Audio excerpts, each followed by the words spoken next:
Qué casco dan hoy. Ya se ha hecho de noche, así que intentaré ser breve. Y voy a empezar por el título. La palabra que destaco es la palabra también, ¿no? Porque no nos tenemos que olvidar que la psicología, yo por lo menos siento que ha sido lo último que ha llegado al deporte. Y yo quiero definir primero, ¿no?, que el rendimiento no deja de ser una interacción de diferentes aspectos físicos, técnicos, tácticos y por lo tanto uno más, la psicológica. ¿Por qué? Porque me encuentro muchas veces con esta pregunta. ¿La psicología como tal mejora el rendimiento? Pues siento deciros de que no. Pero puedes no rendir bien si no controlas las variables psicológicas o no las has entrenado. Pues entonces sí. De ahí que es importante que nos quedemos con esta frase, ¿no? Que no todo es la psicología, pero que la psicología sí que está en todas partes. Y ahí nos deja siempre un poco enganchados el tema. Entonces, os voy a hacer 3 preguntas, que como bien hemos dicho en toda la tarde, que es malo estar sentados mucho rato, si la respuesta es afirmativa, os ponéis de pie. Y si es un no, os mantenéis sentados, ¿vale? La primera es, ¿en algún momento de vuestra vida o actualmente has competido en algún deporte? Si es un sí, os ponéis de pie. Si es un no, bien. Deducía que la mayoría se pondría de pie. Os lanzo la segunda. ¿Crees importante la parte psicológica en el rendimiento deportivo? Bien, tengo oyentes formales. ¿Entrenas la parte psicológica? Y ahí es donde nos empezamos a sentar, ¿no? Hay personas que se quedan, bien, me alegra saberlo, pero ahí nos encontramos con la primera incoherencia, ¿no? En la vida, ¿cómo funcionamos?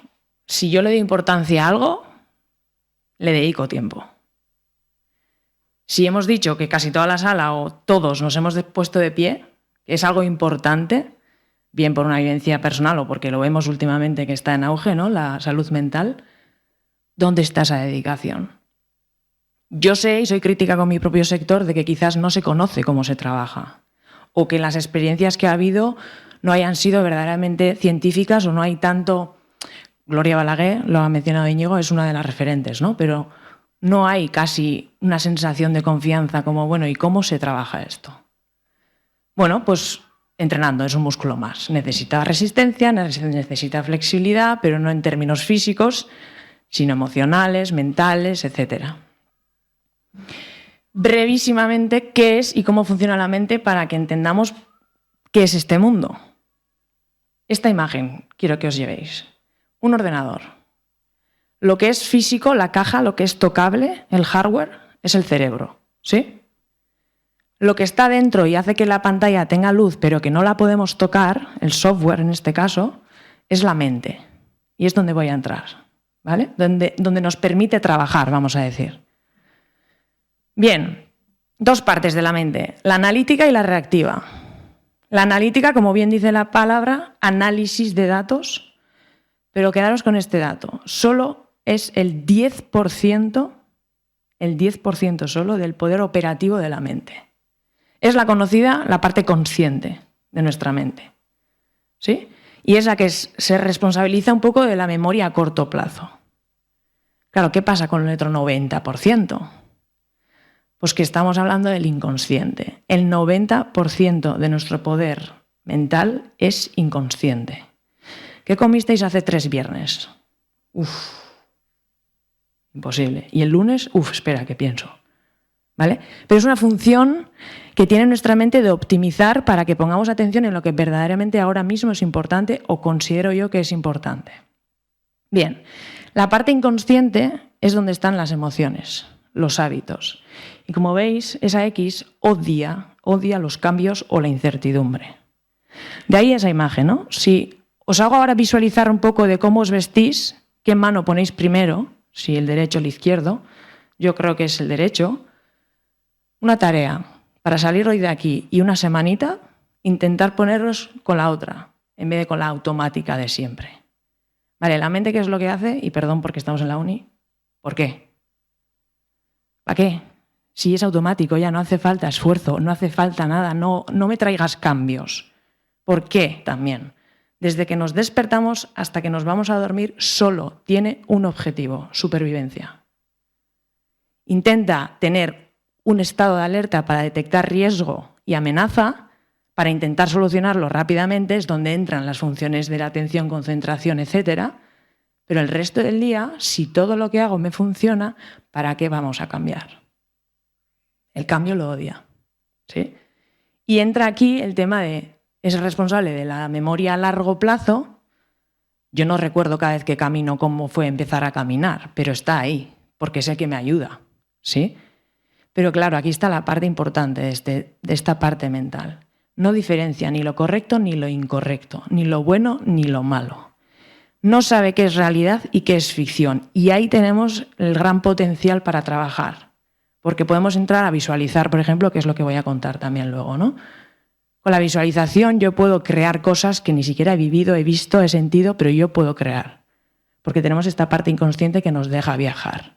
Y gracias también a las 3 funciones que tiene nuestra mente, que brevemente he querido no entrar en detalle y ponerlo así de fácil, ¿no? La parte prefrontal, que es la que tiene la bombilla, la que nos hace pensar, la parte intermedia de sentir o el de las emociones, y la parte trasera más reptiliana, el del deseo, de señalo porque quiero. Bien, de las 3, la más importante es la del pensar, porque es la que regula las 2 siguientes, ¿vale?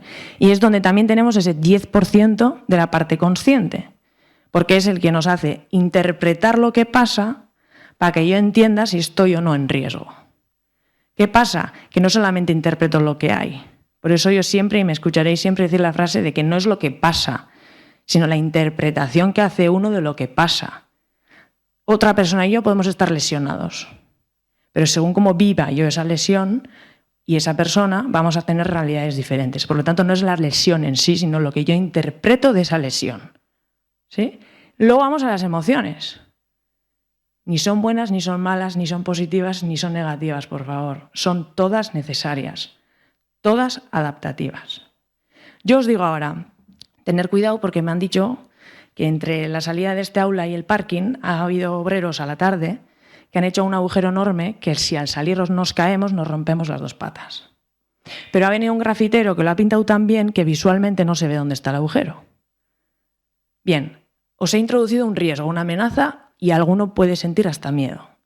¿Qué nos genera fisiológicamente eso? Un andar robotizado de a ver si estoy pisando en algo fijo o es el agujero. Bien, llego a la salida, ya está, ya ha salido la amenaza. Claro, pero ¿qué puede pasar si no controlo yo mi propia emoción? A ver si a Ushue no le han dicho los obreros que todavía yendo hacia el autobús hay otro agujero y yo por si acaso voy a seguir caminando un poco robotizado, no vaya a ser que... Y si eso igual en mi casa también en la cocina ha habido obreros y no vaya a haber un agujero y hay mucha gente que vive robotizada porque pierdo el control de mi emoción. Ahí empiezan a fastidiarnos porque ya no controlo mi emoción, me controla él a mí. Y claro, ahí entra el tema del inconsciente consciente. Y para eso tenemos que entrenar. Porque basta un pensamiento negativo, que todo lo que habéis hablado en esta tarde de priorización de 16 semanas, que se va al garete todo y no rindo. ¿Vale? Entonces, ¿qué hacemos desde la psicología? A ver, estos locos que han venido aquí, ¿qué hacemos? ¿No? Porque así nos etiquetan muchas veces. Llevaros esta frase. Si no la mejoramos, porque necesitamos interacción de lo físico, técnico y táctico, ¿qué hace un psicólogo? Estabilizar el rendimiento. ¿Cómo? Buscando el nivel de activación de esa persona, bajo presión y capaz de, si nos gusta ese yo que estoy siendo ahora, intentar mantenerlo en tiempo estable para ser capaz de controlar. ¿Vale? ¿Cómo se estabiliza el rendimiento? Bien, no hay trabajo psicológico si no hay un autoconocimiento, esa individualización que habéis hablado toda la tarde. El nivel de activación es importante saber, es decir, yo sé que para dar esta charla más o menos bien tengo que estar en un nivel de activación de un 7, un 8, como mucho 8,5. Si me paso de revoluciones, es como esa imagen, ¿no? Es el tenista que no deja botar a la pelota, se adelanta, errores de precipitación, mucha impulsividad, muy tenso, mal. ¿Qué hace el psicólogo en ese momento? En el entrenamiento, claro, para eso tienes que conocer, no vale la competición. Técnicas de ajuste. ¿De qué tipo? En ese momento de relajación. Bien de respiración, técnicas de mindfulness, relajación muscular de Jacobson, el que le funcione a esa persona. Bajamos activación. Claro, si estoy en el otro lado y yo estoy dando la charla así como un poco que me cuesta, ¿no? Que se me hace largo la tarde. Pues claro, ¿qué pasa? Que falta activación para que esté para rendir. Si me falta, estoy aplatanada. No cumplo tiempos. Tengo errores también. ¿De qué? De lentitud.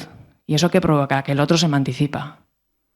Que quizás hay una sensación en la que tengo que reaccionar, pero no soy capaz de reaccionar porque no estoy en un nivel de activación importante. Claro, si a mí aquí me aplicáis una técnica de relajación, darme una almohada que me duermo. Tengo que hacer técnicas de ajuste, en este caso de activación.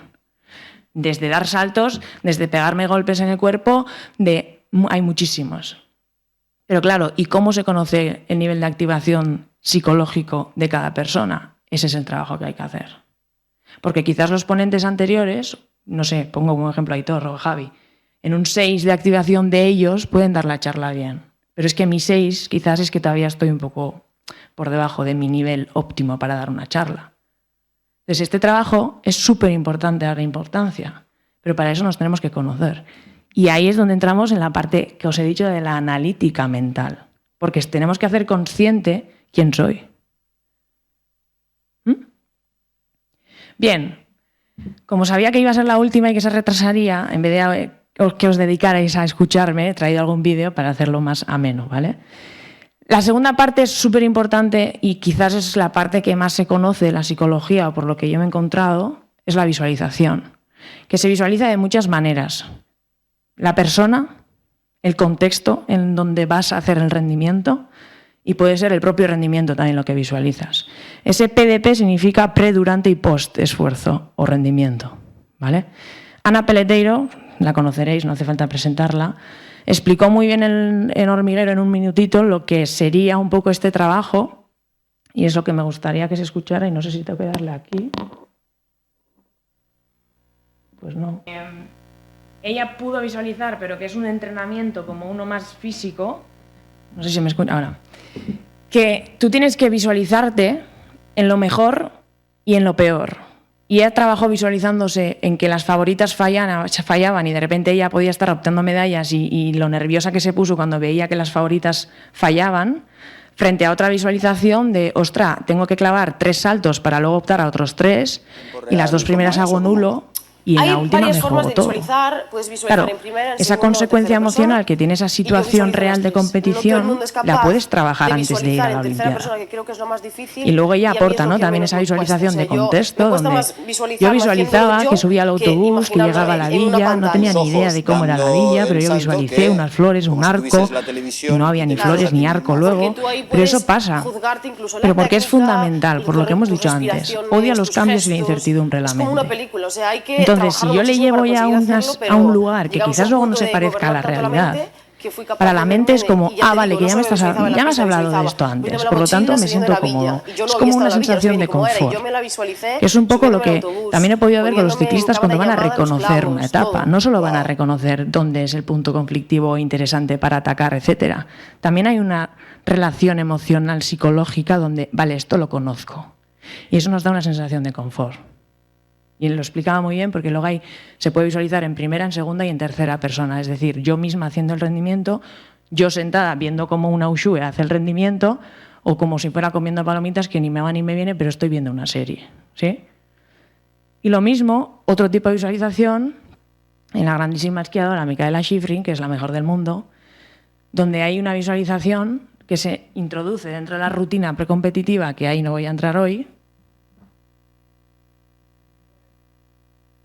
donde ya veis, o sea, lo que esquían son las piernas, pero mentalmente si yo hago el gesto después de un periodo de reconocimiento que he tenido para ver la pista y saber que el punto técnico está aquí y que el vaivén tal cual, y visualizo y lo visualizo y visualizo y lo introduzco como una rutina precompetitiva que lo aplican no solo a 1 hora de la competición, sino a 1 minuto y medio de empezar a bajar, se meten y vuelven a generar esa sensación de yo lo sé hacer, sé cómo lo quiero hacer y lo voy a hacer. Es como un autodiálogo que lo voy trabajando, ¿sí?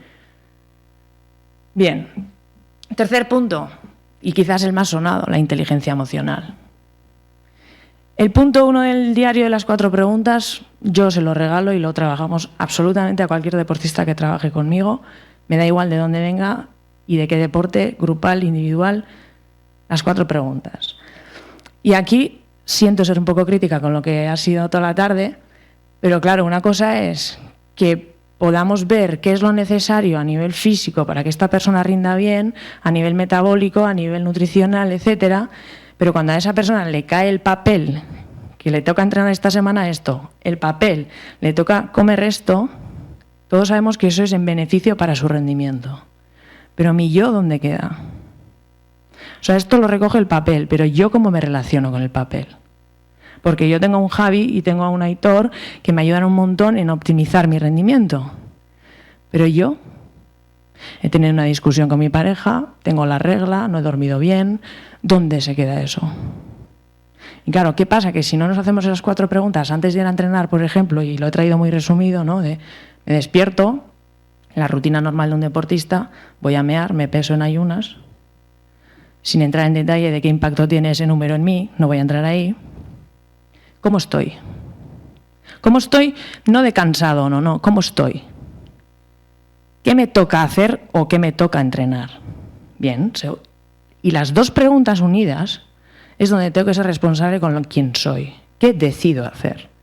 Entreno y el feedback. No, pues mira, me he despertado cansado, pero he cumplido con el entrenamiento, pero la media hora que faltaba para terminar lo hubiera echado a la hoguera. Y termino quemado que mañana para rato me monto en la bici.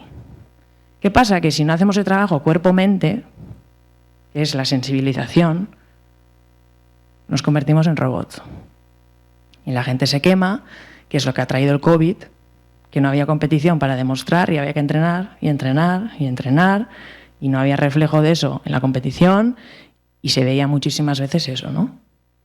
Y luego la gestión emocional, que es un elemento potenciador o limitante, donde es un poco súper importante lo que estamos hablando hasta ahora, y esas 3 preguntas, ¿no?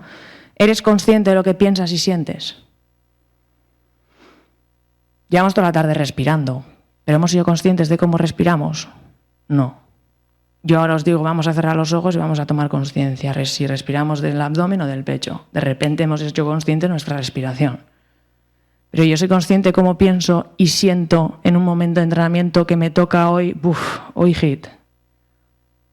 ¿Qué pasa ahí? No solo ese impacto de hoy hit, sino yo qué siento y pienso de normal. Y claro, ¿qué pasa? Que yo cuando le pregunto a un deportista, bueno, ¿cómo fue el rendimiento? ¿Qué pensamientos tienes cuando estás ahí al límite? Claro, es muy difícil, porque nuestra capacidad de pensar en rendimiento se reduce. ¿Y se reduce a qué? A automatismos.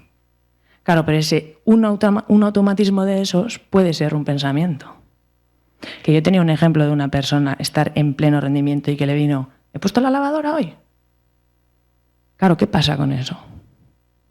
Cuanto menos trabaje la mente, más opción tiene de distraerme. Y ahí está la gestión emocional. ¿Planificas lo que quieres pensar o sentir en cada competición? Y aquí me encuentro la frase que a mí me hace gracia. Bueno, ¿qué tal? No, súper bien, en la nutrición muy bien, estoy en pliegues súper interesantes ya por fin, hemos entrenado bien, la lesión olvidada, a ver si tengo el día. ¿Qué es a ver si tengo el día? ¿Qué es eso? No, pues eso, a ver si tengo el día. ¿Qué haces tú para que sí exista ese día que tú quieres? Claro, porque si no, ¿qué es a ver si tengo el día? ¿Qué quieres pensar? ¿Cómo quieres salir? ¿Quieres salir concentrada, distraída, en un foco interno, en un foco externo? ¿Quieres concentrarte ya en la pista? ¿Quieres olvidarte de la pista y conectar con el público? ¿Qué te ayuda a ti? No sé. Vale, eso es lo que tenemos que conocer. Por lo tanto, ¿cuál es tu diálogo interno? Es algo que se nos olvida. Y no es lo mismo competir en un equipo, bueno, yo porque casi la mayoría de las cosas lo veo con ciclistas, ¿no? Porque es lo que más tengo en mi consulta, pero no es lo mismo hacer una crono que hacer una etapa reina, que hacer una etapa llana, según yo qué características tenga, cuál es mi diálogo interno según la afinidad que yo tenga con lo que toque rendir. Y quedaros con esa frase, la mente se cree todo lo que le dices. Yo no sé lo que voy a cenar hoy, pero si me empiezo a decir, no me va a gustar, jolín, Uxue, pero que te pueden poner algo que te guste, ya, pero no me va a gustar. Si voy a cenar y hay algo que me gusta, ya no voy a disfrutar igual. Y si de ahí para abajo empiezan a poner cosas que no me gusta ya, ni te cuento. Se cree absolutamente todo lo que le digas. Por eso me gusta poner esta imagen, ¿no? Que para que suene bien, primero hay que afinarlo. Y saber cuál es mi sonido. Y cuando tenga bien afinado mi instrumento, saber que puedo ya ir a rendir y que claro que puede haber distractores. Claro que puede haber de repente un seleccionador que no te esperabas que está ahí y jolín ya me ha puesto presión y ay. ¿Vale? Pero lo que es mío, mi concentración, mi atención, mis expectativas reales, periodistas, todo eso, cómo lo quiero gestionar, si lo tengo claro, es mucho más fácil llevar afinado. Ejemplos de buena gestión emocional. 2 ejemplos, una buena y una mala. Los 2 de este año. Simon Bells. Orden cronológico tiene que ser ese. Primero yo, luego mi salud y luego mi deporte. Ejemplo, ¿por qué? Porque es number one en lo suyo. 2, confesó que estaba muy bien físicamente. Pero en ese cómo estoy, qué me toca hacer y qué quiero hacer, decido no rendir y echar un pasito atrás para luego poder sí rendir. Un ejemplo de buena gestión. No voy a criticar si hizo bien o no en no rendir, sino que sí se escuchó y hubo una gestión emocional. Frente a este otro, Miguel Ángel López. Situación conocido por todos, no hace falta explicarlo. Vale. No voy a entrar si lo que hizo poner pie a tierra fue tema de pinganillos, lo que le dijo el equipo, lo que no me da igual. Pero no supo gestionar esa situación porque se retiró y abandonó la carrera cuando podía haber hecho un top 5 dentro de una Vuelta a España con otro compañero de equipo en el podium, lo que eso significa para los 8 que trabajaron cuando se iban cayendo y quedaron menos, etcétera, etcétera, etcétera. ¿Qué pasa? Que en ese momento no tengo la capacidad de valorar todo eso. Tengo un dolor que me hace abandonar, huir de la situación. No tiene herramientas emocionales, seguramente no lo conozco, ¿vale? Pero como ejemplo.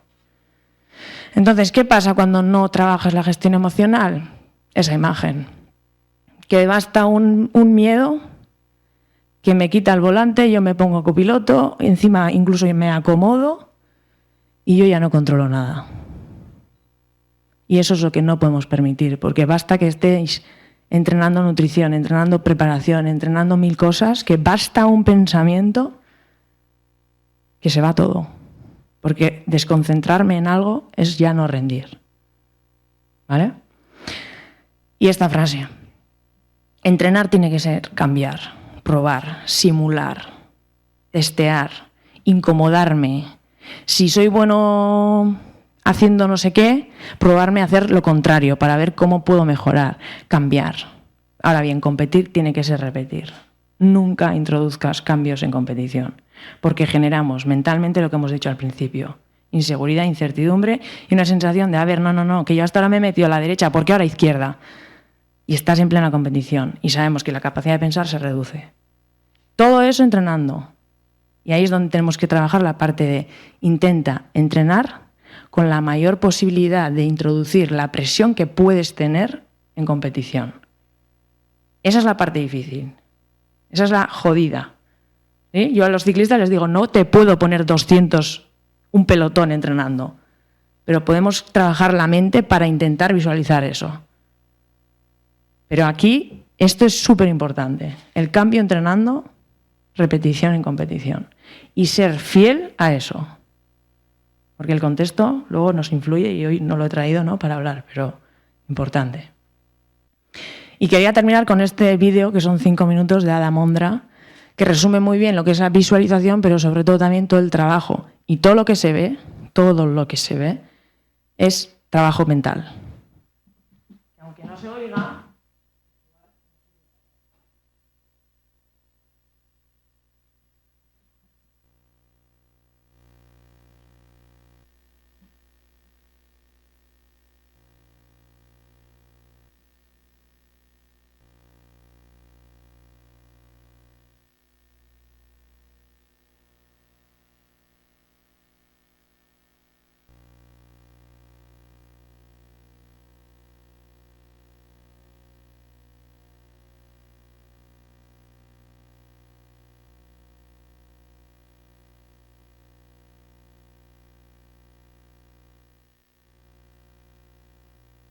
Tienes 6 minutos para reconocer y visualizar lo que va a escalar. Es un entrenamiento. Y se pone la crono, se pone delante de la vía y él empieza a visualizar mentalmente, primero cómo va a subir, si izquierda, derecha, para adelante, para arriba, y luego empieza a visualizar, hay imágenes de competición para un poco expresar para qué se hace eso en el entrenamiento, y ahora empieza a hablar de, bueno, sé con qué velocidad quiero subir, en qué partes quiero ir a la izquierda, quiero ir a la derecha, y ahora ya empieza a qué tipo de fuerza voy a hacer en este paso, cuál en este otro, y va todo el rato visualizando porque la presión que él tiene en ese momento es que tienes 6 minutos para grabarte la vía.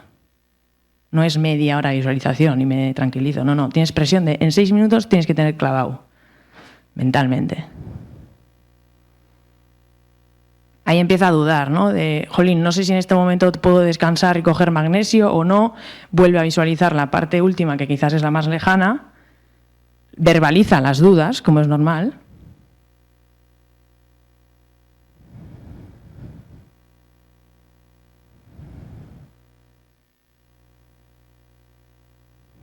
Y como veis, acompaña con el cuerpo. Él ya está activándose. Él ya está sintiendo como si estuviera ahí para arrancar.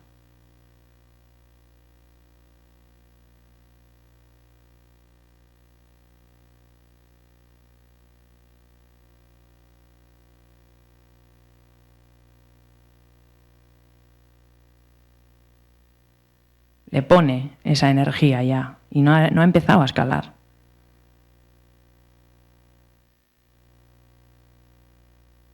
Un minuto queda.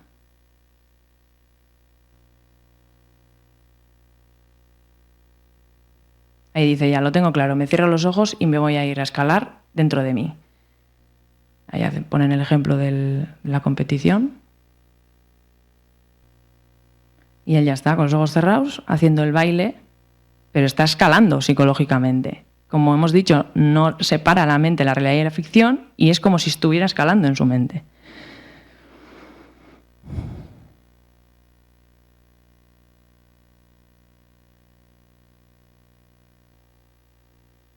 Bien, se va a una esquina, papel en blanco y escribe, dibuja lo que va a escalar.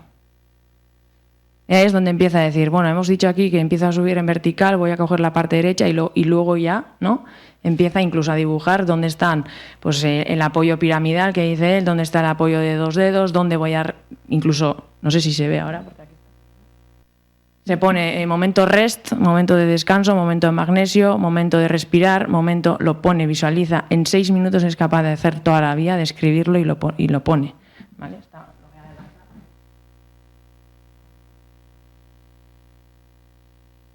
Paran, que es casi clavado. Pero claro, eso sin entrenar no se consigue. Y en el momento que ella hace, dice, ahí, estoy seguro, tengo confianza, me da seguridad, lo conozco, ahí voy. Claro, el momento que se pone ya, para su mente es, ya está, esto me suena, ya me habéis enseñado. No es nuevo. Y ahí os lo explica, ¿no?